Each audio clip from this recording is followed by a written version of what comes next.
हम लोग कर रहे हैं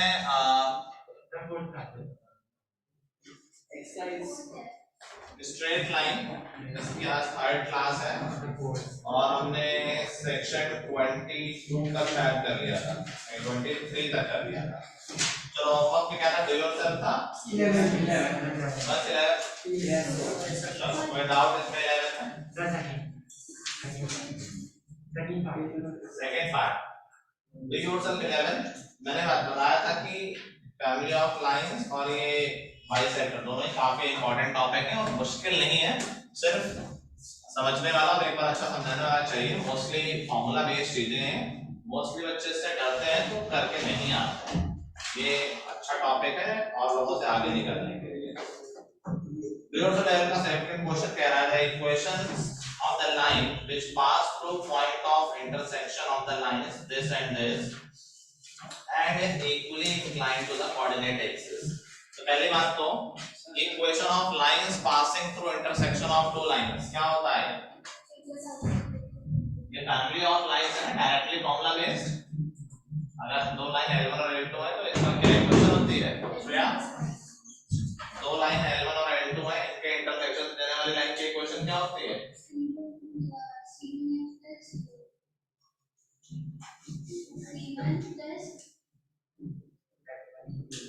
जतिन क्या होते हैं इक्वेशन? तो लाइन की इक्वेशन है c1 plus lambda पहली line plus lambda time second line is equal to 0। ये फैमिली ऑफ लाइंस हैं। तो पहले तो हम पहला स्टेप ही कर लेते हैं। तो 4x minus 3y minus 1 plus lambda times second line 2x minus 5y plus 3 2x minus 5y plus 3 5y plus 3 is equal to 0। ये क्या आ गई? वो सारी लाइनें जो दो लाइन के पॉइंट ऑफ इंटरसेक्शन से जा रही है। अगर कोई स्पेसिफिक लाइन पूछेगा तो कोई स्पेसिफिक इंफॉर्मेशन देगा। तो यहाँ पर स्पेसिफिक इंफॉर्मेशन क्या है? उस लाइन की इक्वेशन बतानी है जो कोऑर्डिनेट एक्सिस से इक्वली इंक्लाइंड है। क्या होती है लाइन? Very nice. और भी कोई? इसमें इक्विवेलेंट लाइन में प्लस माइनस नहीं देख रहा है, तो बेसिकली वो कह रहा है कि वो लाइन जो दोनों एक्सिस से इक्वल एंगल बना रही है। तो ये line 45 45 y is equal to x और ये भी चलेगी। कोई साइन नहीं देख रहा तो 45 45 तो y is equal to minus x। समझ गए? तो बस तो we are looking for that line जिसका स्लोप हो 1 या फिर -1, ठीक है। और वो ओरिजिन से भी पास कर रही है, नहीं ओरिजिन से पास कर रही है ऐसा जरूरी नहीं ना, पैरेलल लाइन में चलेगी। तो basically we are looking for the lines. ध्यान रखना ऐसा नहीं कि तो यही लाइन है, ये भी वही लाइन है, दोनों से एंगल तो सेम ही है, x से 45 y से भी 45, ठीक है। तो we are looking for the line जिसका स्लोप हो 1 या फिर -1। तो यहां से क्या हम स्लोप निकाल सकते हैं? अभी ये स्टैंडर्ड फॉर्म में नहीं है। x कॉमन लो तो 2 लैम्डा प्लस 4 और y कॉमन लो तो -3 -5 लैम्डा, तो -5 लैम्डा -3। आगे मतलब है स्लोप के लिए स्लोप कैसे निकलता है लाइन का? डायरेक्ट -a/b ना। तो ये हो गया, ये भी हो गया। इन लाइन का स्लोप ये तो हो गया लैम्डा के टर्म्स में। तो स्लोप क्या हो गया? 2 लैम्डा प्लस 4 या 2 times lambda plus 2 upon b। Minus भी होता है तो प्लस कर दें, ये आ गया ना स्लोप -a/b। कितने कर लिया था इस क्वेश्चन को? अच्छा, -a/b दिख रहा है, a b और माइनस डाल के प्लस हो गया। ये होना चाहिए +1 या -1, दोनों ही चलेंगे। अगर पहले +1 से सॉल्व करें तो 2 lambda plus 4 is equal to 5 lambda plus 3 lambda is equal to 1 और लैम्डा इज इक्वल टू 1/3। और -1 से सॉल्व करें 2 lambda plus 4 is equal to -5 lambda -3 5 lambda नहीं 7 lambda is equal to -7 lambda is equal to -1। तो ये दो आ गए। पूछा क्या क्या answer? Find the equation of line. अच्छा तो बस लैम्डा डाल देंगे, इक्वेशन ऑफ लाइन आ जाएगा। देखो पीछे 2 आंसर दिए हैं कि एक दिया, 2 दिए होंगे वैसे, 2 दिए ना। तो लैम्डा इज इक्वल टू अगर -1 डालेंगे तो क्या आंसर आ जाएगा, मैं डायरेक्टली सॉल्व कर देता हूं। 4x - 2x, 2x आ गया, -3y + 5y plus 2y -1 - 3 -4 is equal to 0। चाहो तो 2 कैंसिल कर दो तो x + y is equal to 2 आ रही है इक्वेशन है। ऐसे ही 1/3 डाल देंगे लैम्डा में तो एक और इक्वेशन आ जाएगी। तो ऐसे में 2 लाइंस मिल गई जो उन दोनों के इंटरसेक्शन से जा रही हैं और equally inclined to the axis.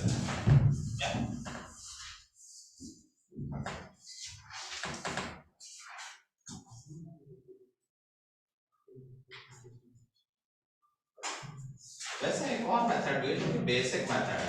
अब देखो हमने ये मेथड क्यों यूज किया, क्योंकि हमारे दिमाग में टॉपिक चल रहा था। कोई और सोच सकता है तो और उसको मैंने y की वैल्यू x की वैल्यू निकाल ली और फिर स्लोप m आगे +-1 फिर स्लोप के फॉर्मूला में डाल दिया। हमने टॉपिक में पढ़ा भी तो तुम भी क्वेश्चन कर सकते थे।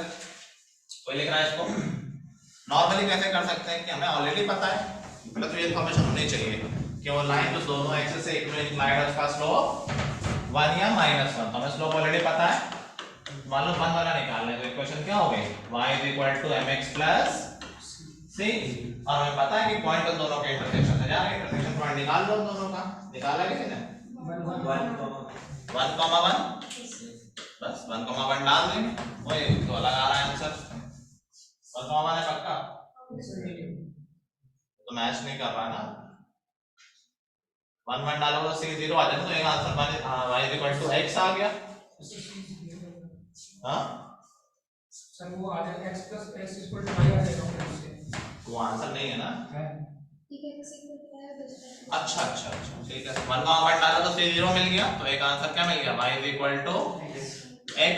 और जब m -1 लिया तो इक्वेशन क्या बनेगी, y = -x + c। डाला 1, 1 तो c = 2 मिल गया, तो दूसरी इक्वेशन x + y = 2।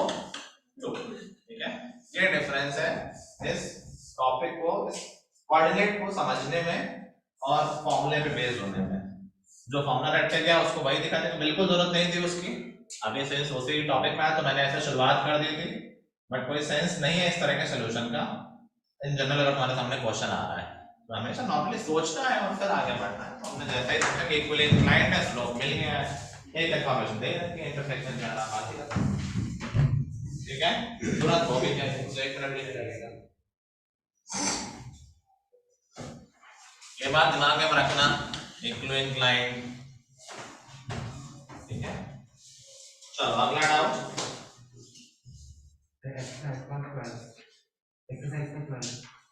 योरसेल्फ में और कोई डाउट किसी का? डू योरसेल्फ में। अब एक्सरसाइज पे आ जाते हैं तो 8 एक तो बहुत ही है एक x को निकालने के बाद में होगा। अगर x और y एक ही तरह से निकलेंगे भाई बिल्कुल, तो सम ऑफ जीपी से निकाल दिया मैंने, उससे वो ये भी हम देख है। उसी से निकल जाएगा। देखो एक पाथ क्या है कि x में चला 1, फिर y में 1/2, फिर x में 1/4, y में 1/8 और ऐसे ही प्रोसेस चलता जा रहा है। तो इवेंचुअली x कोऑर्डिनेट क्या हो जाएगा, कन्वर्ट से मतलब किस पॉइंट पे जाके वो खत्म होगा। तो देखो ये तो बढ़ता ही जा रहा है ना, पहले 1 बढ़ा, फिर कितना बढ़ा, कितना बहुत हो गया है, उन्होंने किया नहीं क्या, कितने लोग होमवर्क करके आए हैं? अच्छा किया तब भी नहीं, बच्चों इजी था बात। फिर अगला 1/4 है x में, फिर अगला 1/8। तो ये क्या है, फाइनली x क्या हो जाएगा, ये सब ऐड ही हो रहा है ना। ओरिजिन से तुमने यहाँ शुरू किया था तो 1 + 1/4 + 1/16, क्या ये JP नहीं दिख रही है? और क्या ये इनफाइनाइट JP है? क्या होता है सब मनन? ए अब 1 नहीं आता है आपका? सम ऑफ जीपी। हाँ हाँ याद था। तो क्या हो जाएगा फाइनली संगे A/1 - r जो कि हो जाएगा 4/3। x कोऑर्डिनेट मिल गया होगा एक ऑप्शन में। सर वो 1/2 सर 1/2 1/4 1/8 1/16 है। x एक्सिस देखो ना, करते हो क्या बिल्कुल x वाले ही पढ़ रहे हैं ना, x में x वाले पढ़ेंगे, y में y वाले पढ़ेंगे। जब हम y पे ध्यान दें तो 1/2 किसका? zigzag का उससे क्या मतलब सही लिखा है ना, जेपी सही लिखी है ना। यस सर 1 1/2 1/4 सही तो। अच्छा नीचे आ रहा है। ओ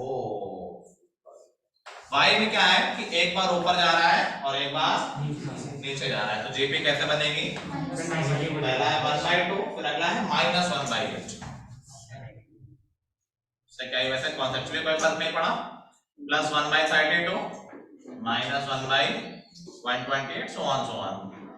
उसमें क्या है, तो अल्टीमेटली फाइनली क्या बचेगा? Sum of GP a upon 1 minus r, तो 4/5 हो जाएगा। तो 1 माइनस r होता है ना, तो प्लस हो जाएगा। r -1/4 डाला तो माइनस माइनस प्लस हो जाएगा। और f आ रहा है 4/3 4/5, ये तो आ ही नहीं रहा है। अच्छा a 1/2 है, a 1/2 है ना, तो 2/5 आ जाएगा। फर्स्ट टर्म 1 नहीं ना, 1/2 है, करना चाहिए था ये। चलो 8 के बाद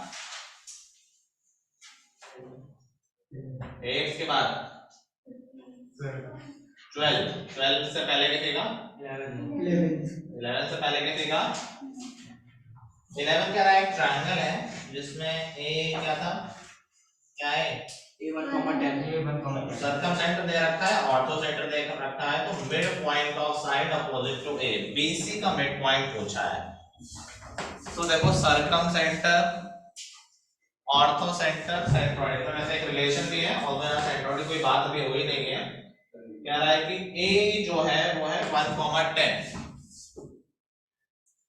a 1,10 है, और फिर कुछ अलग बात करने लगा कि सर्कम सेंटर और ऑर्थो सेंटर दे रखे हैं। ऑर्थो सेंटर ये हो गया कुछ 11/3, 4/3। सर्कम सेंटर कितना है? -1/3, 2/3। और कह रहा है BC के मिड पॉइंट बताओ। तो मान लो ये x2y2 है और ये x3y3, तो उससे आपसे क्या पूछा गया है? मतलब यहाँ पर क्या हो जाएगा, वो पॉइंट क्या हो जाएगा कोऑर्डिनेट वाइज? एक पॉइंट कैसे निकालेंगे इससे? 2 और 3 है ना, x2 + x3y2 निकालना है, तो बेसिकली हमें x2 + x3 ढूंढना है और x1 ऑलरेडी पता है, तो ये क्या सेंट्रोइड के हेल्प से निकल सकता है? अगर x1 पता हो तो x2 + x3 आ जाएगा। और अगर ऑर्थो सेंटर और सर्कम सेंटर दे रखे हैं तो क्या हम सेंट्रोइड निकाल सकते हैं? क्या रिलेशन है? Ortho centre, circum centre, centroid, कुछ है रिलेशन? क्या? जो सेंट्रोइड होता है वो ऑर्थो सेंटर और सर्कम सेंटर को 2:1 के रेशियो में, तो आप सब पता ही है। सेंट्रोइड निकाल तो बताओ कितना आया? बताइए। 8,9 और x1 1,8, 1,8/9। हाँ कॉमा क्यों बोल रहे हो? सर 1,8 8/9 बोलो, 8,9 बोल रहे हो। 1 और 8/9, तो हमें पता है कि x1 मतलब x1 तो यहाँ 1 है, सेंट्रोइड का जाएगा 1 + x2 + x3/3, यही तो सेंट्रोइड है। It should be equal to 1, तो यहाँ से x2 + x3 क्या आ गया? 3 - 1 2 आ गया, बाई 2 कर दो तो x2 + x3/2 क्या हो गया? 1 हो गया ना, यही तो मिड पॉइंट है। ऐसे y का निकाल लेंगे, y1 पता ही है, y2 + y3/3 ये आ गया, उससे फिर बाद में y2 कर देंगे, ठीक है। चलो 11th के बाद 12th हुआ किसी का? 12th हो गया तुम लोगों का? बताओ बताओ तो ऑब्जेक्टिव से सोचा बताओ कैसे? सर, अगर 30 और 45 A और B मान लेंगे तो आ जाएगा। चलिए गुड अप्रोच, ऑल्दो सिर्फ एक आंसर से मत करना, एक और मानना, एटलीस्ट 2 वैल्यू रहेगी कि देखना। सर 60 और 30 नहीं मान सकते, नहीं मान सकते। क्योंकि 90 अच्छा एक्यूट एंगल है, तुमने क्या माना? 40 और 35, हाँ और क्या ऑप्शन था? नहीं, और क्या ऑप्शन नहीं है ना, उल्टा कर लेते ना ये और बी को। सर किया था। या दोनों से आंसर आया होगा, this is a good thing कि ऑब्जेक्टिव और क्लोज से ऐसे निकल आया। ठीक है, रिश्ता तुमने कैसे किया? पहले तो ऐसा ऑब्जेक्टिव किया था, फिर वैसे पहले कि ट्रायंगल का सम 180 हो गया, हाँ तो ए और बी एंगल्स रिक्वायर्ड थे, तो अगर सी से माइनस करेंगे तो 90 से बड़ा ही होगा। ठीक है, और फिर जो गिवन कोऑर्डिनेट्स है उसके हिसाब से cos का साइन सॉल्व कर लिया। ठीक है, चलो। तो basically objective approach is should be natural instinct, सबका होना चाहिए। बाकी हम प्रोसेस से बात भी कर लेते हैं। जैसा रिशिता ने कहा है कि तीन acute angle A B C, हमें ए और बी में कुछ देखना है कॉस और साइन में।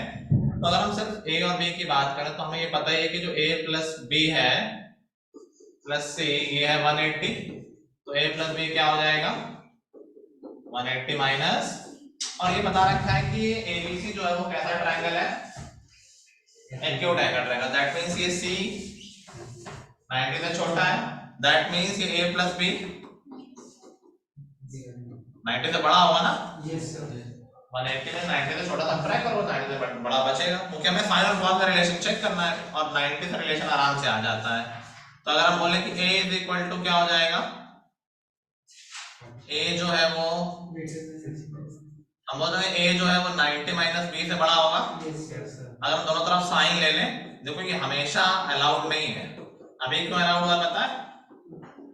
कि ये रेशियो भी नहीं चेंज हुआ, कुछ नहीं हुआ, ये हमेशा नहीं हो सकता है। अभी क्यों हो गया? क्योंकि साइन कैसा फंक्शन है, इंक्रीजिंग, और सिर्फ बात हो रही है 0 से 90 में। अगर 180 होता ना तो हम ये नहीं लगा सकते थे, डिक्रीजिंग फंक्शन में ये उल्टा हो जाता है। अगर पता नहीं तो फिर हम लगा भी नहीं सकते हैं, लेकिन अभी हमें पता 0 से 90 में साइन हमेशा बढ़ता है, तो अगर जो नंबर बढ़ा उसका साइन बढ़ा तो हमने लगा दिया।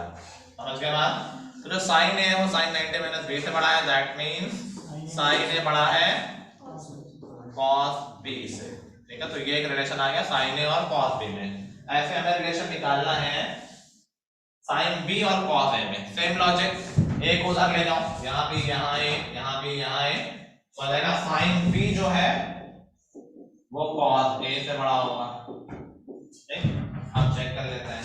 तो हमारा जो कोऑर्डिनेट है वो है cos b minus sin a। cos b छोटा है, sin a बड़ा, तो नेगेटिव हो गया x कोऑर्डिनेट, और y भी नेगेटिव हो जाएगा, इसीलिए ये पॉइंट हमेशा अच्छा सॉरी y पॉजिटिव हो जाएगा। sin b minus cos a है ना, sin b बड़ा है तो y पॉजिटिव हो जाएगा, x negative y positive, that means ये कोऑर्डिनेट हमेशा सेकंड क्वाड्रेंट में लाई करता है। ठीक है, चलो 12 के बाद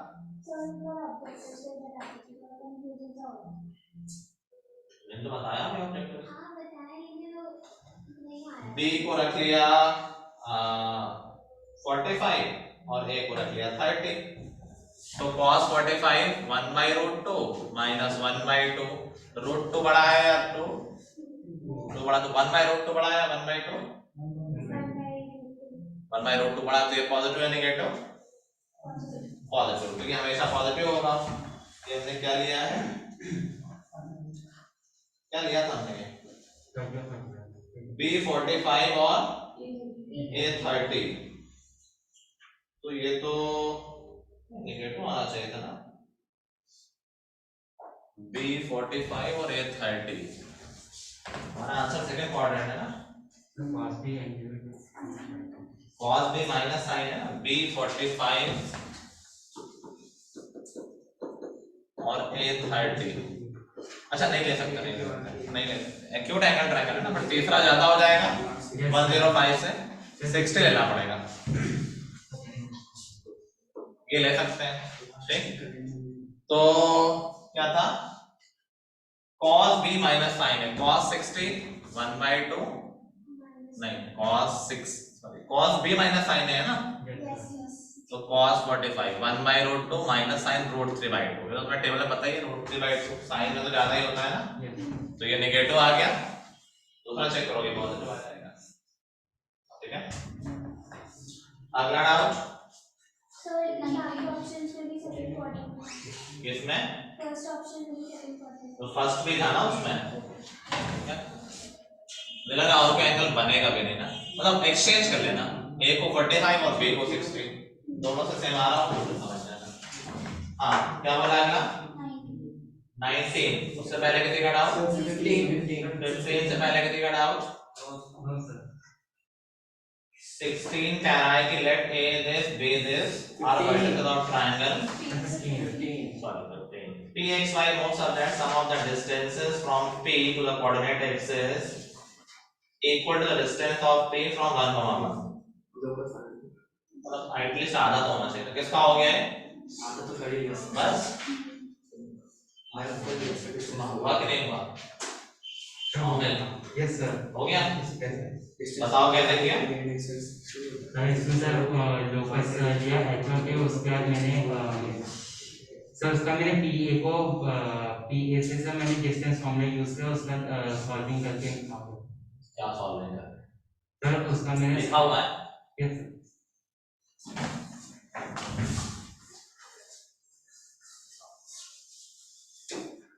P A is equal to x plus k.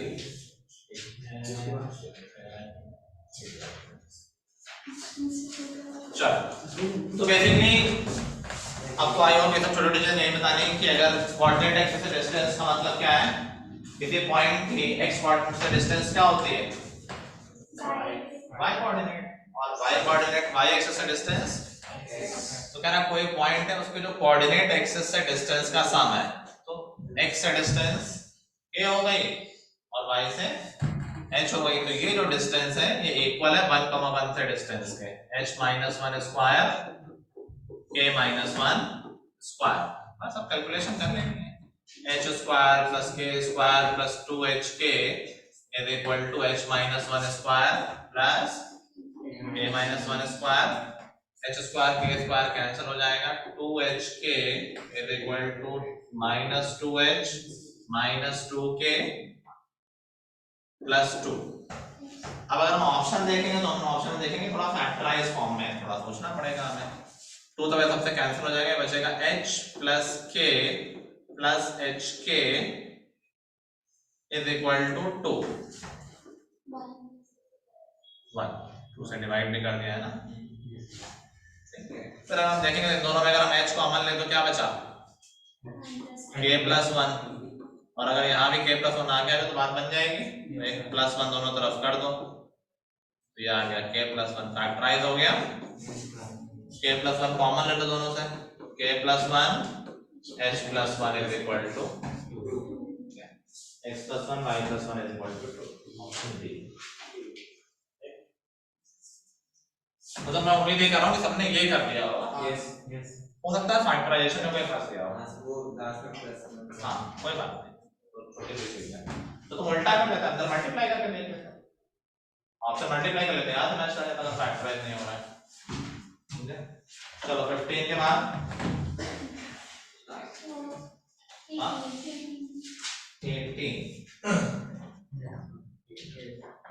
18 कह रहा है वैसे सब स्टैंडर्ड डेफिनेशन है, दो पॉइंट से डिफरेंस कांस्टेंट हो या हाइपरबोला होता है। सब पढ़ लोगे तो तुम्हें दिख जाएगा कि हाइपर का सारे क्वेश्चन हाइपरबोला है। एनीवे क्या दो पॉइंट गिवन है और ऐसा पॉइंट भी ढूंढना है कि डिफरेंस ऑफ डिस्टेंस हमेशा कांस्टेंट रहे, डिफरेंस ऑफ डिस्टेंस का मॉड। तो नॉर्मल कैलकुलेटिव क्वेश्चन है, इसमें कोई ऐसा कॉन्सेप्चुअल नहीं है। h k की 0,4 से distance h square plus k - 4 square का रूट माइनस 0,4 से डिस्टेंस हो जाएगी h square plus k plus 4 का स्क्वायर, और अगर हम मॉड हटा देंगे तो is equal to plus minus. अब ये ध्यान देना है कि ये इस तरह का पैटर्न कई बार बनता है कोऑर्डिनेट में। जब एक तरफ दो रूट होंगे इस तरह के रूट तो कभी स्क्वायरिंग नहीं करेंगे, क्योंकि उसके में बहुत गंदा फंस जाएंगे हम। दो बार तो रूट हट जाएगा a स्क्वायर में और b स्क्वायर में, 2ab में बहुत लंबा हो जाएगा। तो 10th में भी शायद अगर मैंने बड़ा क्वेश्चन कराया हो तो कराया होगा। उसके लिए पहले एक को उधर ले आना फिर स्क्वायरिंग करना, ठीक। तो पहले इधर ले आते हैं फिर स्क्वायरिंग करते हैं। तो मान लो लेफ्ट में से यही बचा, डायरेक्ट लिख रहा हूं मैं, तो लेफ्ट हैंड साइड में स्क्वायर में आ जाएगा h square plus k - 4 square, अकेला a बचा है। राइट में क्या हो गया, ये a है प्लस b होल स्क्वायर, तो a स्क्वायर प्लस 6 होगा या माइनस, दोनों में सेम ही आएगा 36 plus b square h square plus plus के plus 4 whole square plus 2ab, तो 2ab यहाँ प्लस माइनस कर लेंगे, अगर प्लस 6 होगा तो 12 टाइम्स ये होगा h स्क्वायर प्लस के प्लस 4 स्क्वायर, और अगर माइनस 6 होगा तो माइनस होगा। अभी देखो दोनों तरफ के कैंसिल, के स्क्वायर यहाँ से निकलेगा, के स्क्वायर यहाँ से कैंसिल, लिख नहीं रहा हूं मैं, 16 यहाँ से 16 यहाँ से कैंसिल, क्या बचेगा सिर्फ यहाँ माइनस 8 के होगा और वहां पे प्लस 8 के, प्लस माइनस 12 दिस। अब क्या करना है, सब कुछ एक तरफ और रूट वाला एक तरफ, ताकि हम दोबारा स्क्वायरिंग कर सकें। तो ये सब इधर ले आओ, तो ये हो गया, मैं 4 से कैंसिल कर लेंगे, बाद में कर लेंगे, चलो उसको ले आ रहा हूं मैं। तो 16 के एक ही बात है plus 36 is equal to, plus minus है यहाँ के माइनस प्लस हो गया, इससे कोई फर्क नहीं पड़ा, 12 times h square plus k plus 4 square. 4 से पहले कैंसिल कर लेता हूँ, थोड़ा छोटा हो जाएगा, और फिर से स्क्वायर करेंगे तो प्लस माइनस का काम भी खत्म, ठीक। तो यहाँ है 4k plus 9 whole square, 16k square plus 81 plus 72k is equal to 9 times h square plus k square plus 8k plus 16, बस इतना ही ना। चलो फाइनल स्टेप, सब कुछ ले जाते हैं, किस तरफ ले जाएगा, उधर ही ले जाएगा, उधर h है, 9h स्क्वायर अकेले ही है, हमेशा का सम 9k square minus 16k square, तो माइनस 7k स्क्वायर, ये हो गया 72k कैंसिल हो जाएंगे, लिख नहीं रहा हूं मैं, और 144 माइनस 81, तो ये हो जाएगा 63। है कोई ऑप्शन? ठीक है, मेनली तो ये कैलकुलेशन बेस्ड क्वेश्चन ही था, कॉन्सेप्ट बेस्ड क्वेश्चन तो था नहीं।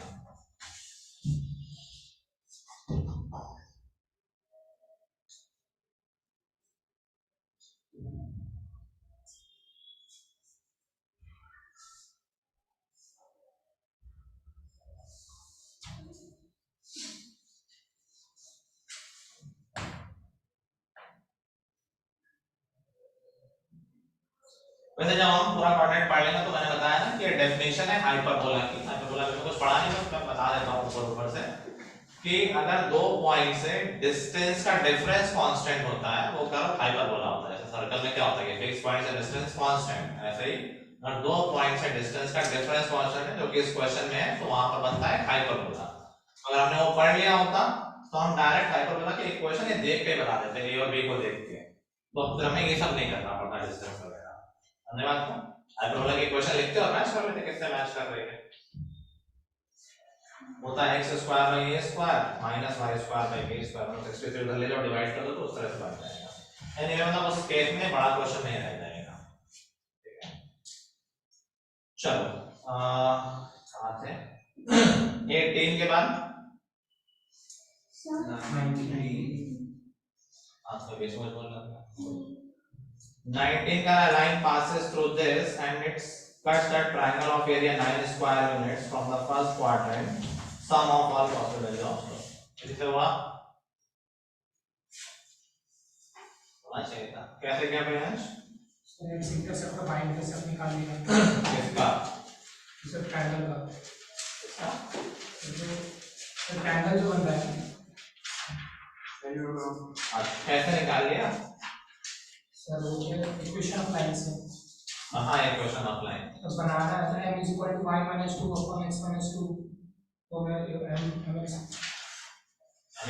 y minus 2 x minus 2 मतलब स्लोप ऑफ लाइन दे रखा, तो उससे गति स्लोप आ जाएगा m2 स्लोप कहाँ दे रखा है, एक पॉइंट दे रखा है और एरिया दे रखा है।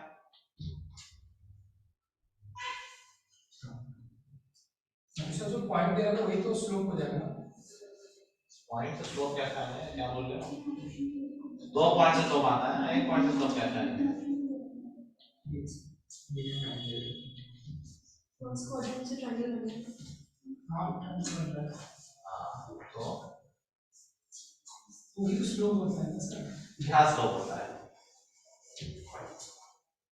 किया हुआ है तुमने कॉपी पे? हाँ सर किया।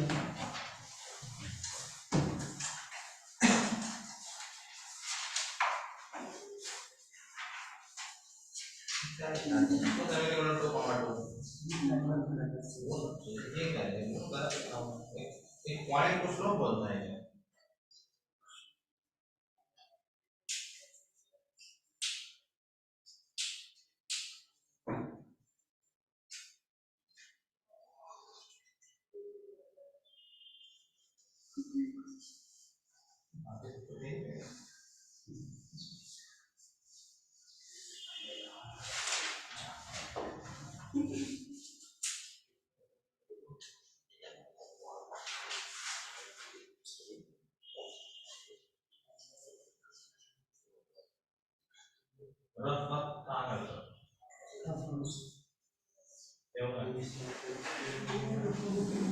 क्लास में करना है ये सब काम जहाँ किया है, सीधे किया है, कहीं ट्राई भी किया था। नहीं सर पहले मैं फॉलो करूँगा। हाँ है कॉपी। ये जो ट्यूशन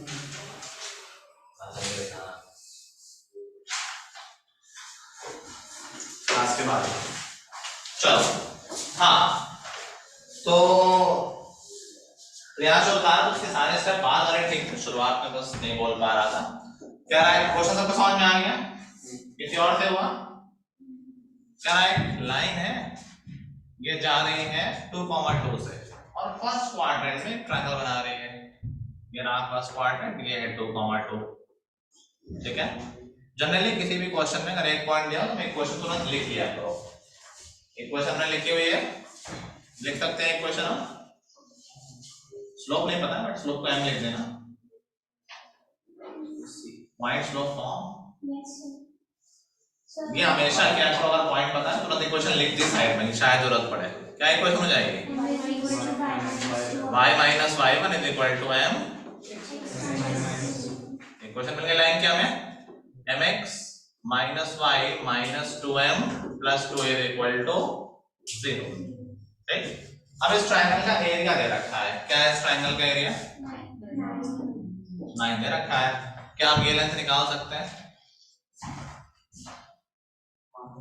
ये पॉइंट निकाल सकते हैं। m के टर्म में आएगा, एग्जैक्ट नहीं मिलेगा। कैसे?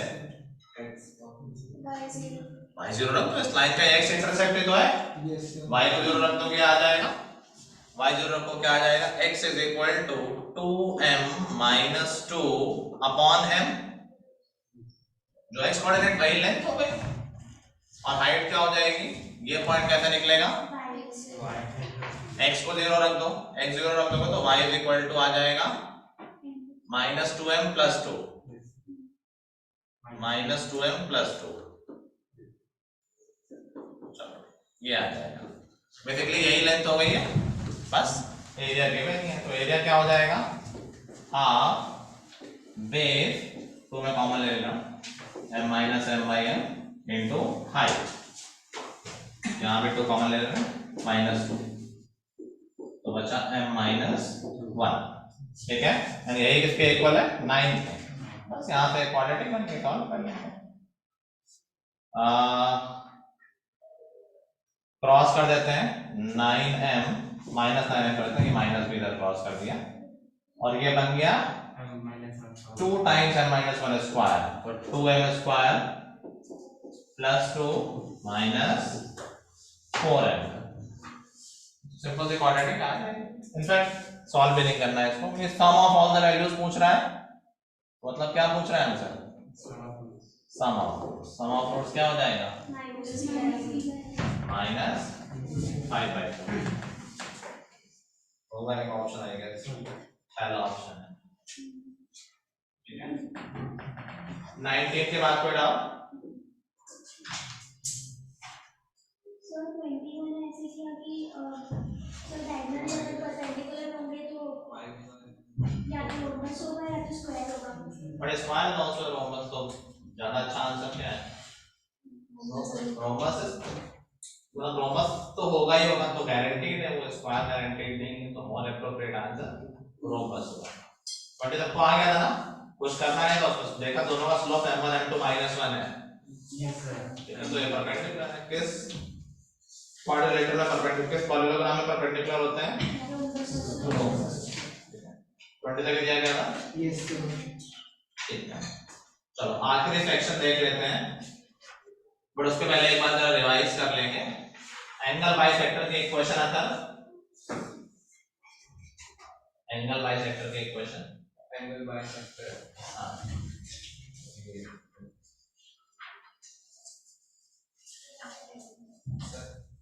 वैसे बताएंगे ना कि अगर वो पॉजिटिव है तो वो नेगेटिव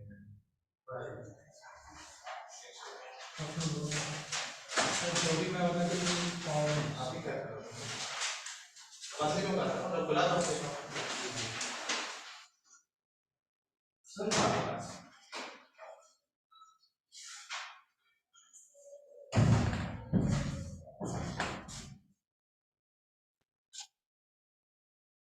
चल, हमारा जो सेकेंड लास्ट टॉपिक है that is pair of straight lines. सबसे पहला टॉपिक इसमें homogeneous equation of second degree. तो होमोजेनियस इक्वेशन समझते हैं सब लोग? What is homogeneous equation? Same type homogeneous, homogeneous mixture सुना होगा जैसे। तो होमोजेनियस जो मैथ में होता है, एक ऐसा एक्सप्रेशन जिसमें हर टर्म की डिग्री सेम हो। जैसे सारे टर्म की डिग्री 3 4 टाइम 3 4 10 जो भी हो, तो हम बोल देंगे this is an expression of homogeneous expression of degree 10 degree 4 degree 6। ऐसे ही अगर कभी होमोजेनियस इक्वेशन ऑफ डिग्री 2 है दो वेरिएबल में, it will always represent pair of straight lines. ठीक है, स्टैंडर्ड तरीके से हम उसको ऐसे लेते हैं ax² plus 2hxy plus by² is equal to 0. This is a homogeneous equation of second degree. तुम देख सकते हो कि हर एक टर्म की डिग्री कितनी है? 2 है। एक और इंपॉर्टेंट ऑब्जर्वेशन कोई ऑब्जर्व कर सकता है? हाँ, किस पॉइंट को सेटिस्फाई कर रही है?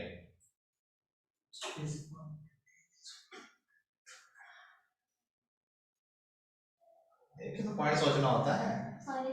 कर रही 0,0 डालो सेटिस्फाई होगा। तो ये pair of straight line represent कर रहा है पासिंग थ्रू ऑरिजिन। तो हम मान लेते हैं कि दो लाइनें हैं, अब ए भी हमने लिख दिया है, बट देखें तो कि क्या रिलेशन होता है लाइन से। तो मान लेते हैं कि ये इक्वेशन दो लाइन रिप्रेजेंट कर रही है which are y is equal to m1x and y is equal to m2x।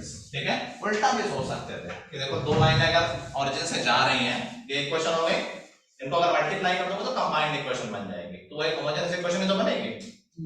अभी उल्टी बात हो रही है, समझ गए? दो करके कंबाइंड इक्वेशन निकालने हो, दोनों को मल्टीप्लाई कर सकते हैं। अब देखो अगर इन दोनों की मैं कंबाइंड इक्वेशन लिखूं क्या हो जाएगा? y minus m1x into y minus m2x is equal to 0। और इसको अगर मैं इस फॉर्मेट में लिखूं तो क्या बनेगा? मल्टीप्लाई करते हैं यहाँ पे, y square minus m1 plus m2 m1xy sorry m1xy और m2xy, तो m1 plus m2xy बोल दें और m1 m2 x स्क्वायर। ठीक है, ये इक्वेशन और ये इक्वेशन सेम ही है। अगर हम कह रहे हैं कि ये जो होमोजेनियस इक्वेशन है दो लाइन रिप्रेजेंट करती है, लाइन को क्या माना है? y is equal to m1x और y is equal to m2x। तो समझ में नहीं आ रहा है क्या? वो तो बना लो ऐसा। चलो तो कंपेयर कर लिया जाए। अभी कंपेयर हम कैसे कर सकते हैं? यहाँ पर y स्क्वायर का कोएफिशिएंट क्या है और यहाँ पे तो अगर कंपेयर करना है तो बराबर बना लो पहले, तो बाई b कर देते हैं पूरे में, a upon b x square plus 2hxy upon b plus y square. ठीक, दोनों को कंपेयर करो, क्या मिल रहा है? देखो m1 m2 और यहाँ कोएफिशिएंट ऑफ x स्क्वायर क्या है? तो m1 m2 is equal to a by b। Coefficient of xy क्या है? Minus of m1 plus m2 और यहाँ क्या है? तो हम कह सकते हैं कि m1 प्लस m2 क्या होगा -2h/p। तो यही रिलेशन है कि अगर हमें pair of homogeneous equation of second degree दे रखी है, एक काम तो हम ये कर सकते हैं, उसको फैक्टराइज कर सकते हैं। मोस्टली क्वेश्चन में फैक्टराइज हो जाएगा तो दो लाइनें दिख जाएंगी, उसमें लाइनें ही मिल गई। और अगर नहीं हो रहा फैक्टराइज तो यहाँ से आ जाएगा कि m1 प्लस m2 होगा -2h/b और m1 m2 होगा a/b। अगर इसको हम सॉल्व करके m1 और m2 निकालें तो इक्वेशन ऑफ लाइन मिल गए। समझ गए बात? ठीक है क्या? हाँ है ना, डिग्री टू है ना, 1 into 1 2 हो जाएगा, एक्स और वाई वेरिएबल है दोनों ना, और डिग्री 2। ठीक है, रिलेशन हमें ये याद करना है, बाकी जनरल हमें बात याद रखनी है कि homogeneous equation of second degree क्या रिप्रेजेंट करता है, अ pair of straight line passing through origin। और रिलेशन क्या है, m1 m2 is equal to -2h/b, m1 m2 is equal to a/b। हाँ हाँ इसीलिए हमने y हम लोग समझ रहे हैं बात, हमने ये क्यों नहीं लिखी y को mx प्लस c क्यों नहीं लिया, क्योंकि हमें पता है कि लाइन ओरिजिन से पास हो रही है, तो c की नहीं जीरो आएगा ना, यानी लाइन जो 0,0 से पास होती है उसकी इक्वेशन y mx हो सकती है, c उसमें कभी नहीं आएगा। ठीक, अब देखो अगर मैं एंगल बिटवीन टू लाइंस निकाल रहा हूं तो फॉर्मूला होता है tan थीटा m1 m2, तो उस m1 m2 आएगा ना, tan theta m1 m2 over 1 plus, हमने क्लास 9th 10th में किया बात होती है, m1 m2 की वैल्यू निकाल लेंगे h के टर्म में, याद है ना, alpha beta roots of equation find 1 upon alpha plus 1 upon beta, alpha minus beta, तो ऐसे ही करके निकाल लेंगे। जब ये सब करते हैं तो tan थीटा मिल जाता है square root of h square minus ab over a plus b plus minus obviously ये रहा एंगल बिटवीन, 2 टाइम्स भी होता है, 2 times root h square minus ab upon a plus b। देखो ये सब चीजें डिफिकल्ट लग रही हैं, अगर सोचा जाए थोड़ी सी हैं भी, लेकिन और अच्छा सोचा जाए तो सब फॉर्मूला बेस्ड है, फॉर्मूला याद कर लोगे, क्योंकि बहुत जनता इसको छोड़ देती है, उनके समझ में नहीं आता है। ठीक, और मैं कह रहा हूँ बहुत ज्यादा समझने का नहीं है, फॉर्मूला याद कर लो बन जाएगी बात। ठीक, एंगल बिटवीन लाइंस निकल आया। अब यहीं से देखो क्या रिलेशन है कि अगर h square minus ab negative आ गया, इसका मतलब वो दोनों लाइनें रियल है नहीं, एग्जिस्ट ही नहीं करती हैं, तो h स्क्वायर और ab से रिलेशन मिल जाएगा कि अगर h square minus ab positive है, this represents two real and different lines, h square is equal to ab coincident lines और h square less than ab imaginary line, ऐसे real lines exist ही नहीं करेंगी। अगर इन दोनों लाइनों के बीच का एंगल 90 है, अरे मैं लाइन के बीच एंगल बता रहा हूँ, उल्टी बात कर रहा हूँ, जब एंगल बिटवीन टू लाइंस 90 होगा tan थीटा क्या हो जाएगा, tan थीटा 90 मतलब 1/0 आता है ना, मतलब नीचे 0 आ जाएगा ना, तो अगर a प्लस b 0 आ जाएगा तो ये पेयर क्या रिप्रेजेंट कर रहा होगा, अगर a प्लस b 0 आ गया तो ये पेयर क्या रिप्रेजेंट कर रहा है, 2hxy equal to 0, right? क्या बोल रहे हो, अगर a प्लस b 0 तो अनडिफाइंड हो गया एंगल बिटवीन दोस टू लाइंस, मतलब क्या एंगल है उनके बीच में 90 है ना, tan थीटा अनडिफाइंड है तो एंगल 90 है ना, तो अगर a प्लस b 0 है तो कैसी लाइंस है वो, परपेंडिकुलर लाइंस।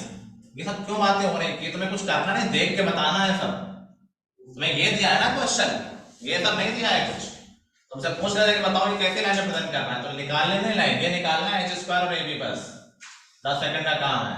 ये कैसे लाइन रिप्रेजेंट कर रहा है, real lines, coincident line, imaginary lines, perpendicular lines, समझ गए, उसके लिए सब प्रोसेस नहीं करना है, सिंपल सा फॉर्मूला है ये।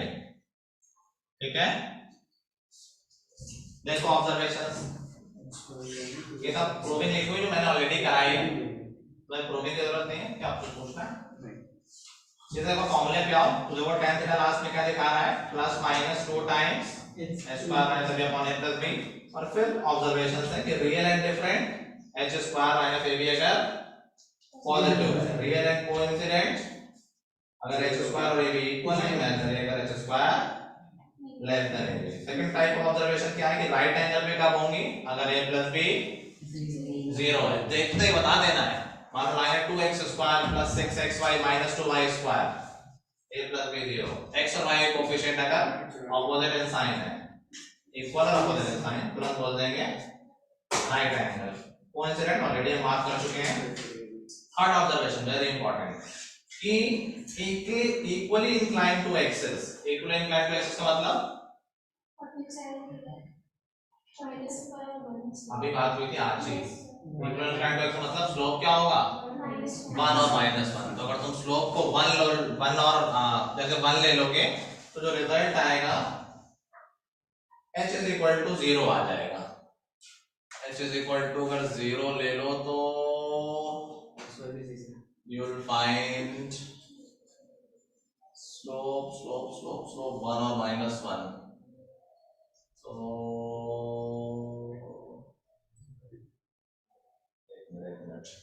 equally inclined to axis of x, हाँ पढ़ना तो यही है। तो स्लोप अगर 1 ले लिया जाए तो स्लोप 1 तो h 0 कहाँ पे दिखता है, दिख जाएगा।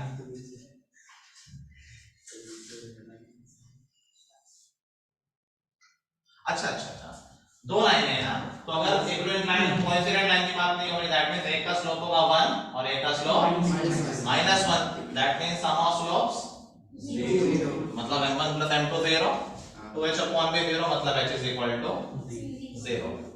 बहुत ही इंपॉर्टेंट ऑब्जर्वेशन ये भी इंपॉर्टेंट। मैं इसलिए बोल रहा हूँ कि हमें कोई मेहनत नहीं करनी पड़ेगी, ये हर कोई ऑब्जर्व करके नहीं जाता है, हर जगह नहीं मिलता है, ठीक है। तो अगर h 0 है that means those two lines are equally inclined to x, मतलब एक का स्लोप है 1, एक का स्लोप है बेसिकली वो लाइंस क्या है, y इक्वल टू x और y इक्वल टू -x, और जैसे जा ही रहे हैं y equal to x, y equal to -x।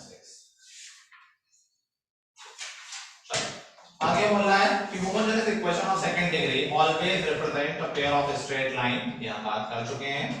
वो the equations are y is equal to, और ब्रैकेट में कुछ लिखा है जिसमें प्लस माइनस दो वैल्यू है ना, बेसिकली उसका ये मतलब y is equal to m1x और y is equal to m2x। इसका मतलब क्या है कि अगर हम m1 और m2 निकालेंगे, सबको याद है कैसे निकालते हैं, पहले m1 और -m2 निकालेंगे, कैसे निकालते हैं वो, m1 - m2 square is equal to m1 + m2 whole square minus 4m1 m2, value रखेंगे उससे m1 - m2 निकालेंगे, फिर दोनों इक्वेशन को सॉल्व करेंगे। लंबा प्रोसेस, सीधे उससे सामने तुम्हारा रिजल्ट लिखा हुआ है कि m1 निकालोगे तो आएगा -h + √h² - ab/b, तो बेसिकली m1 और m2 की वैल्यू लिखी हुई है। मेरे हिसाब से याद करने की ऐसी कोई खास जरूरत नहीं, ठीक है। वो जब नंबर लिखा होगा तो m1 m2 निकाल लोगे, रटने की जरूरत नहीं है। तीन लाइन ऐसे का मतलब क्या होता है? हां, एक होमोजेनियस इक्वेशन की नीचे लिखा है थर्ड। अच्छा वो तो मैं एग्जैक्ट उसका वर्ड बोल रहा हूँ, उसका मतलब है कि हाँ कंटिन्यूएशन में है, जैसे एक्सप्रेशन है, एक्सप्रेशन के बीच में वो गैप देने के लिए कुछ बोलते हैं, मैं बहुत दिन से वर्ड यूज ही नहीं हुआ, इससे पूछ रहा हूँ, एक बता दूं, बट कोई ऐसा मैथमेटिकल उसका कोई ऑपरेशन नहीं है, ठीक। तो हमें क्या याद रखना है कि दो लाइन है, y इक्वल टू m1x और y equal to m2x। m1 m2 हम यहां से निकाल लेंगे अगर जरूरत होगी तो, इसको सॉल्व कर ले, नंबर हो जाए सॉल्व हो जाएगा, हेड ट्रायल से कर लेना है, यूजुअली इंटीजर ही होता है, ठीक। अगला pair of straight lines perpendicular to the lines. अब बात हो रही है कि ये जो पेयर है इसके जो परपेंडिकुलर लाइन, ये दो लाइनें हैं, इन दोनों के परपेंडिकुलर अगर लाइन के जो पेयर बनेगा उसकी इक्वेशन निकालनी हो तो क्या बनेगी, वो याद है ax + by + c की परपेंडिकुलर लाइन क्या थी, bx - ay, ऐसा ही काम लगभग वहां है, ये हो जाएगा bx² - 2hxy प्लस ये किसकी इक्वेशन है, pair of lines which are perpendicular to this pair, इस पेयर के परपेंडिकुलर जो पेयर है उसकी इक्वेशन ये है, जो कि कोई खास मुश्किल नहीं, ए बी चेंज करो तो बीच में माइनस करना है। अगला कह रहा है product of perpendicular drawn from the points, length of perpendicular होता था सिंगल लाइन में ax1 + by1 + c/√x, इसमें दोनों पे परपेंडिकुलर डाला और उसका प्रोडक्ट लेना है, तो वैसा ही है, देखो बिल्कुल ax1² बेसिकली इसी फॉर्मूले में x पे x1 डाला, y पे y1 डाला, जो पहले भी करते थे, बस नीचे चेंज हो गया है। नीचे क्या हो गया है, a minus b whole square plus 4h square. चलो अगला पार्ट कह रहा है इक्वेशन ऑफ एंगल बाइसेक्टर्स। ये जो पेयर है इन लाइंस का बाइसेक्टर्स, उनका पेयर, समझ गए? दो लाइंस के दो बाइसेक्टर होते हैं तो कंबाइंड इक्वेशन है इन लाइंस के बाइसेक्टर की, ठीक है? ये भी इंपॉर्टेंट है। अगेन फार्मूला बेस्ड तो इक्वेशन ऑफ बाइसेक्टर क्या होती है, x square minus y square upon a minus b equal to xy upon h। कुछ ऑब्जर्वेशंस हैं। क्या ऑब्जर्वेशन है, अगर a is equal to b हो गया, अब देखो ये मत सोचना कि अनडिफाइंड हो गया, अगर a is equal to b हो गया मतलब नीचे 0 आ गया, अगर क्रॉस मल्टीप्लाई कर दिया 0 को तो बेसिकली राइट हैंड साइड पूरा 0 बन गया, तो इक्वेशन ऑफ बाइसेक्टर क्या बन गई, x square minus y square is equal to 0। फिर बोला अगर x 0 है तो इसको क्रॉस मल्टीप्लाई कर दो तो LHS पूरा 0 बन जाएगा, तो xy इज इक्वल टू 0। फिर कह रहा है two bisectors are always at the right angle in general, हमेशा भी दो बाइसेक्टर हमेशा 90 डिग्री पे ही होते हैं, पता है ना सबको ये? कल बात हुई होगी शायद। किसी भी दो लाइन के जो बाइसेक्टर्स होते हैं वो 90 पे तो होते हैं एक दूसरे से, ये है। तो अगर ये थीटा थीटा, ये फाई फाई, इन चारों का सम 180, तो इन दोनों का सम, तो दो बाइसेक्टर्स के बीच हमेशा एंगल 90 ही होता है। तो ये यहाँ दिखा रहा है कि देखो दो बाइसेक्टर राइट एंगल पे हैं, क्योंकि हमने हमेशा पढ़े थे, पहले याद करो, अगर x स्क्वायर और y स्क्वायर के कोएफिशिएंट का सम 0 होता है तो लाइंस परपेंडिकुलर होती हैं, पिछले पेज में पढ़ा है, इसमें ऑलरेडी शुरू से दिख रहा है x square minus y square है, तो ये जो बाइसेक्टर्स आएंगे वो राइट एंगल पे हैं, ठीक? अब ऑलमोस्ट आखिरी चीज है, रुक जाना है घंटे पे, अगले थॉट पे चले जाना, ठीक है? मैं सामने पढ़ा रहा हूँ, क्वेश्चन करते हैं, ओके सर। कुछ प्रैक्टिस हो जाएगी, ठीक है? ठीक है, चलो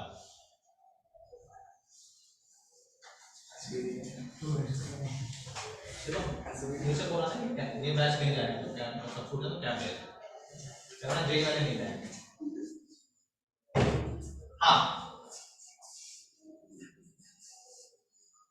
क्या बात कर रहे थे, general equation and homogeneous equation of second degree. अभी हमने क्या बात की है, homogeneous equation of second degree की पिछले स्लाइड में, अभी बात हो रही है general equation of second degree. अभी होमोजेनियस नहीं है, जैसे जनरल हमारा होता है क्वाड्रेटिक का ax square plus bx plus c is equal to 0, ऐसे ही सेकंड डिग्री की जनरल इक्वेशन होती है जो कि under different condition different curves represent करती है। हम सारे कंडीशंस पढ़ेंगे, जिन जिन कर्व को हम पढ़ते जाएंगे, जैसे अभी हम लाइन पढ़ रहे हैं तो हम अभी ये पढ़ेंगे कि जो सेकंड डिग्री की इक्वेशन है लाइन कब रिप्रेजेंट करती है, कभी ये सर्कल करने लगेगी, कभी ये पैराबोला हाइपरबोला, ये सब करेगी। तो पहले जनरल इक्वेशन समझते हैं क्या होती है, ax square plus 2hxy plus by square plus 2gx plus 2fy plus c is equal to 0, ठीक है? x में डिग्री 2 डिग्री 1, y में डिग्री 2 डिग्री 1, xy में डिग्री 2 डिग्री 1, इसमें हो नहीं सकता, और कांस्टेंट तो सब कुछ आ गया, ठीक? This is what a general equation of second degree, ठीक? अब ये जनरल इक्वेशन लाइन कब रिप्रेजेंट करती है, जब इस डिटरमिनेंट की वैल्यू 0 होती है। इस डिटरमिनेंट की वैल्यू ऐसे याद कर लेंगे, मैं बता रहा हूं, पहले तो डायग्राम में ABC लिख दो, A B C, और नीचे से ऊपर F G H, F F G G H H। अगर ये 0 आ गया तो ये general equation of second degree क्या रिप्रेजेंट करेगा, पेयर ऑफ स्ट्रेट लाइन। इस बार अगर हमें जरूरत होगी तो हम लाइंस क्या मानेंगे, y is equal to m1x plus c। इस बार ओरिजिन से नहीं पास हो रही है, ठीक? अगर जरूरत पड़े तो, और ऐसे दूसरी line y is equal to m2x plus c, ठीक? तो इस पे क्वेश्चन आ जाता है जेईई में कि बताओ ये कब रिप्रेजेंट करेगा। सिंपल सा डिटरमिनेंट सॉल्व करना है, फॉर्मूला याद होना चाहिए।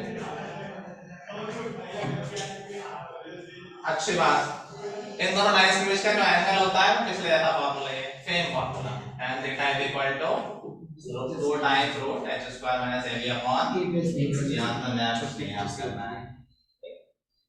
पैरेलल परपेंडिकुलर तो देख ही लोगे। प्रोडक्ट ऑफ परपेंडिकुलर्स ये भी अच्छी बात, सिर्फ c लिखना है ऊपर, नीचे सेम है, ठीक है, फायदा हो गया। चलो लास्ट चीज काम आती है, देख लेते हैं, बस लास्ट है। अगेन फॉर्मूला बेस्ड है, कुछ खास नहीं है। कह रहा है इक्वेशंस ऑफ लाइंस, कई जगह पे पढ़ाया नहीं जाएगा क्योंकि बहुत लोड नहीं लेना है। Equations of lines joining the points of intersection of A line and a curve. पहले तो ये मैंने हमें पहले भी बात की है कि कभी भी हमें एक कर्व, दो कर्व के इंटरसेक्शन से जाने वाला कर्व अगर निकालना है तो उसकी इक्वेशन क्या होती है, हमेशा क्या बताया गया, दो कर्व के इंटरसेक्शन जा रहा है तो c1 curve 1 plus lambda times c2 is equal to 0। Exactly यहाँ पे ये बात नहीं कर रहा है, यहाँ देखो स्पेशल क्या बात कर रहा है, क्या equation of lines joining the point of intersection of line and curve to the origin. क्योंकि अभी ये चैप्टर लाइन चल रहा है तो लाइन पे फोकस कर रहा है। किसकी इक्वेशन, एक कर्व है एक लाइन है, इनके इंटरसेक्शन में जो पॉइंट मिल रहे हैं उनको ज्वाइन कर दिया है ओरिजिन से, and we are looking for equation of these lines. ठीक है, बहुत मुश्किल नहीं है। कह रहा है कि मान लो कोई कर्व है, क्या कर्व है, जनरल सेकंड डिग्री है कोई, ax स्क्वायर प्लस 2hx, पूरा है ना जनरल लेना, वही तो है। हाँ टू कॉमन लेंगे। अच्छा अच्छा हाँ, लेकिन उसका भी क्योंकि एक यूज है, 2x f plus g plus c is equal to 0, और एक लाइन है lx प्लस my, कुछ भी लिख दो वैसे तो, lx plus my plus n is equal to 0। ये किसकी इक्वेशन बताया ना, कर्व की इक्वेशन ये है और लाइन की इक्वेशन ये है। अच्छा सबको कर्व दो लाइन की वैल्यू सॉल्व करनी आती है ना, मैं करूं सब्स्टिट्यूशन, टेंथ में क्या लाइन को सॉल्व करना। अगर सब्स्टिट्यूशन मेथड की बात करें तो हम क्या करते थे, पहली लाइन से निकाली एक वैल्यू और दूसरी लाइन में पुट कर दी। ऐसे ही कोई भी दो कर्व की इक्वेशन सॉल्व की जा सकती है, हो सकता है डिफिकल्ट है लेकिन कर सकते हैं। मान लो दे जाए कि एक कर्व है x square plus y square equal to 10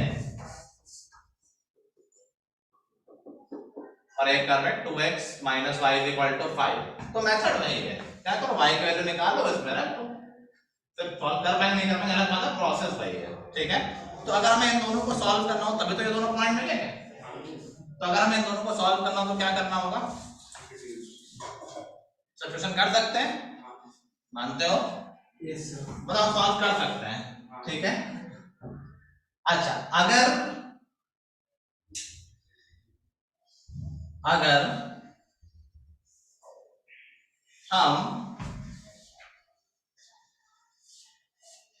हम इसको किसी तरह फोकस करना, अगर हम इसको बना दें general equation, sorry homogeneous equation of second degree, तो वो क्या, ये क्या रिप्रेजेंट करेगा,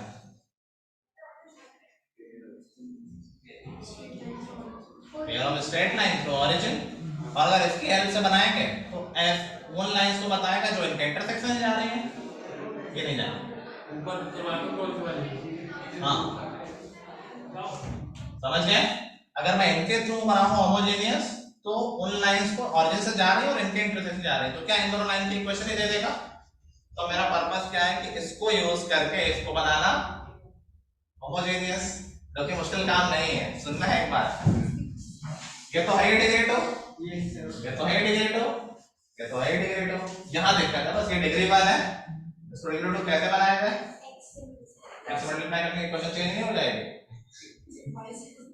तो इसे अरे मल्टीप्लाई ऐसे कर सकते हैं कि मजाक चल रहा है क्या, तो ax स्क्वायर कभी ऐसे मल्टीप्लाई, दोनों तरफ मल्टीप्लाई करने को बोल रहे हो क्या, यस मल्टीप्लाई कर, तो क्या फर्क डिग्री चेंज हो जाएगी, सर दोनों तरफ है, तो इसमें तो क्यूबिक नहीं हो जाएगा, होमोजेनियस कैसे रहेगा। चलो इसका मेथड सुनो, तो हमने कहा मल्टीप्लाई तो कर रहे हैं लेकिन किससे, 1 से, तो डिग्री कैसे चेंज होगी, हमने कहा होगी बेटा, देखो कैसे, n को उधर ले गए क्या हो गया माइनस n और डिवाइड कर दिया n से दोनों साइड, तो lx plus M Y upon N क्या हो गया, अपॉन माइनस एन क्या हो गया, 1 हो गया। जहां जो डिग्री चाहिए बना लो, यहाँ पर किससे मल्टीप्लाई कर देंगे, इससे, 1 ही तो है ठीक, और सी में मल्टीप्लाई कर देंगे इसके स्क्वायर से, नहीं समझ पा रहे, इसमें मल्टीप्लाई कर देंगे इससे lx plus my upon minus n, यहाँ डिग्री 2 बन गया ठीक। ये कुछ मिस हुआ, y वाला टर्म नहीं लिखा है, y वाला टर्म भी तो होगा, 2gx प्लस fy कॉमन लिया था, कॉमन नहीं है तो एक साथ लिख दिया था, 2gx प्लस fy होता है ना, 2gx प्लस fy को एक साथ लिख दिया है, क्यों लिख दिया है, क्योंकि ये दोनों डिग्री 1 के टर्म है, तो 2gx प्लस fy,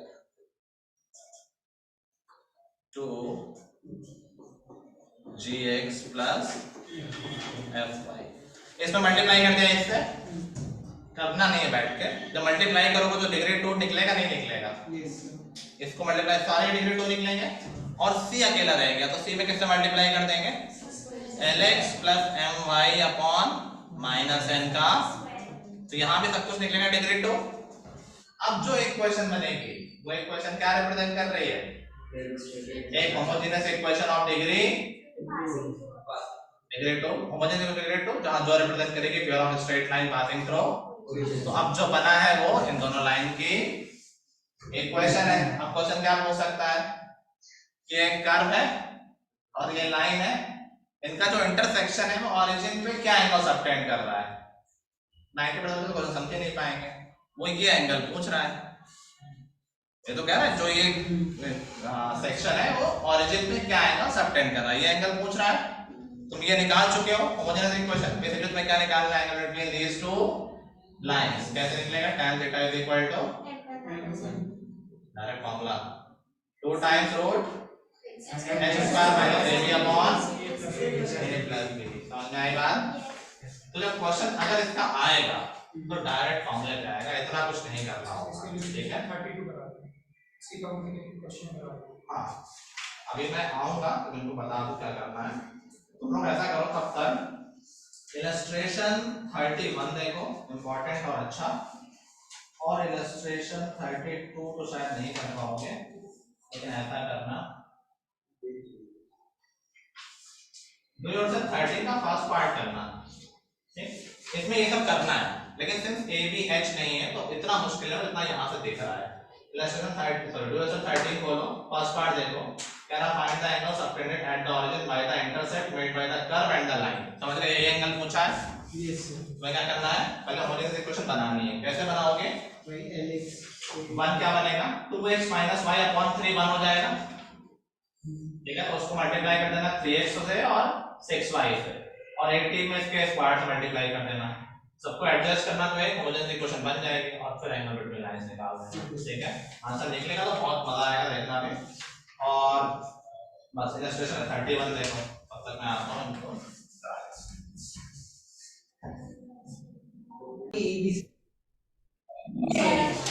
चलो मैंने इलस्ट्रेशन 31 देखने को कहा था, हो गया, यस सर, ये तो भाई है ना, यस सर, ये जो हमने डिटरमिनेंट आ रहा है, मामला की जरूरत नहीं है, डिटरमिनेंट खोलो तो यही आएगा, ओके सर, ठीक है, यस सर, और डू योरसेल्फ भी हो गया क्या, यस सर, बस करेक्ट आंसर ही आ रहा है, 4/7 आए हैं आंसर, पर 4/3 आ रहा है, नहीं हुआ, नहीं हुआ, मैं जरूर पहले बस माइनस साइन से नहीं है, मैं कराऊं कि ना कराऊं, रहने दो, इजी है, हाँ इजी है, वो कर लिया था ना, होमोजेनियस बना लिया था ना, यस सर, बहुत मुश्किल तो रहेगा, इजी था, तो 32 होता है। अरे बट मुझे कुछ पढ़ाने का ही नहीं, तो तुम्हारा क्वेश्चन ही करने बाकी टाइम में, यस सर, तो मैं क्या 32 बता ना, हाँ, अब बता दिया। क्या है chord of the curve subtend right angle on the origin point P, तो पहले तो वही बनाएंगे होमोजेनियस, फिर तो तुरंत ही हो जाएगा, 90 डिग्री कब बनाते हैं वो लाइन, दो लाइनों के बीच का एंगल 90 कब होता है, जब a plus b is equal to 0, बस तो होमोजेनियस बना लिया, बस a plus b 0 समझ गए, यस सर, तो राइट साइड में कहां तक हो गया, 20, अरे वो तो वही गया था, 20 नोट से क्या कर रहे हो बाहर बाहर हाँ सर वो कनेक्ट नहीं आ रहा अरे गेम के लिए टोटल 12 हो चुका है हमारा 12 नहीं हुआ था ना तो अभी हम लोग काम ओवरऑल सुन लो 12 करना है 13 करना है और फिर एक्सरसाइज कहाँ तक कर लोगे 30 अरे तो क्लास में हो जाएगी फिर होमवर्क में फाइन तो 13 है ना हाँ तो खत्म ही करना है सर ड्यूरेशन पूरी करनी है हाँ थोड़ा सा बचा है कितना है एक ही तो बचा है और दूसरे का एक पार्ट बचा है सर 32 तक क्वेश्चंस कर लेते हैं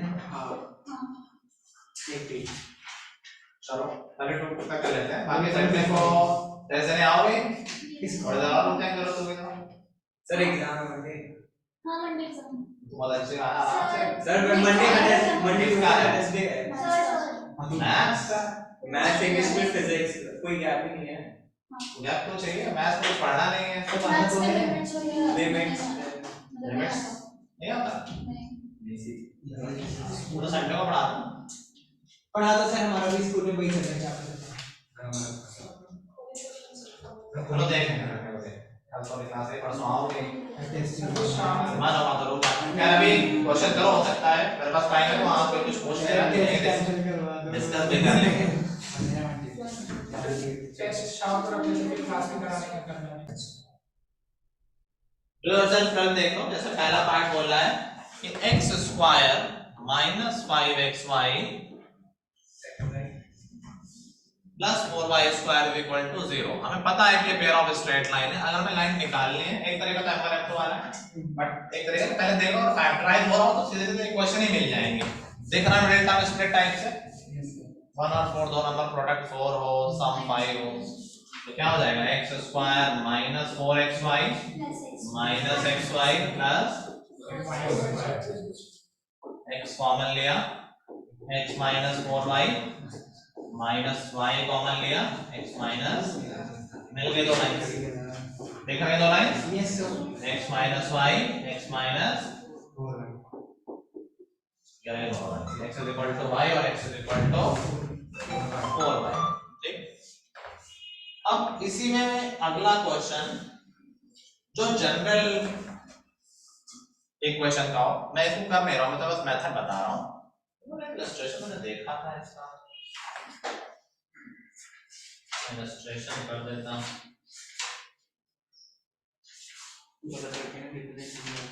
चलो मान लेते हैं कि मैं करूंगा नहीं अगर जनरल इक्वेशन ऑफ डिग्री 2 है मैं ऐसे लिख दे रहा हूं अभी जरूरी नहीं कि सही हो 2x² - y ऐसे ही बना देता हूं मान लो यही क्वेश्चन ऐसा होगा कि प्लस 6x - 8y प्लस 13 = 0 ऐसे लिखा तो जरूरी नहीं सही इक्वेशन लेंगे हो अब कह रहा कि बताओ एंगल तो बहुत आसान है एंगल में सेम फार्मूला है एंगल बिटवीन टू लाइंस हम कर लेंगे बट अगर पूछ लिया कि बताओ दोनों लाइंस की इक्वेशन तो कैसे करेंगे पिछले वाले में तो आसान था फैक्टराइज कर लो या छोटा है वो हो भी जाएगा इसमें हम क्या करेंगे कि जो होमोजेनियस पार्ट है उसको अलग से सॉल्व कर लेंगे तो क्या यही करेंगे और प्लस हमें पता है कि डिफरेंस अब कितना किसका आना है कांस्टेंट का सी और आ जाएगा तो एक लाइन तो होगी इससे जो दो लाइनें आएंगी वो तो होंगी और कांस्टेंट ऐड होगी मतलब एक लाइन होगी x - y प्लस c1 और दूसरी लाइन क्या होगी